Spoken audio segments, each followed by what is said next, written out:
धन्यवाद. हा. नमस्कार मंडळी, मी सैराज सांगळे. आज आम्ही तैनला भेटायला आलतो. आम्हाला खूप चांगलं वाटलं त्यांचा स्वभाव. तुम्ही कुठून आलेली सांगा ना आम्ही मंडळी. राहुरीतून आलेलो आहे. राहुरी माझं माहेर आहे बरं का मंडळी. माझ्या बाहेरची माणसं आलेली आहेत, त्याच्यामुळे मला भरपूर आनंद झालेला आहे. काकांना पण भेटलो, भरपूर आमच्या गप्पा झाल्या आणि आता त्यांना निघायचंय तर मग एक छोटासा व्हिडिओ घेऊया. दादा तुम्ही काय करतो? आम्ही गोट फार्मिंग करतो. मी ना घरी व्हिडिओ काढतो आमची गोट फार्मिंग. बिट्टालचे शेळे, बोकडे, आमचे चांगलेच बोकडे. कोणाला कुर्बानी किंवा पाळायला लागत असते संपर्क करा. आवाज सांगा 98 22 66 32 50. मातोश्री गोट फार्म राहुरी. व्हिडिओ पण दादाचे छान असते बरं का, मस्त बोलतो.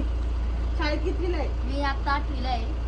अभ्यास कसं चाललाय? अभ्यास चांगला चाललाय. सगळ्यात महत्वाचा विषय म्हणजे अभ्यासाकडे जास्त लक्ष द्या आणि मग या बाकीच्या सगळ्या गोष्टींकडे. त्याचा आदोळीतला आहे बरं का ताई. कुठलं निमगावचं? नाही लोणी आहे. हा का? हा.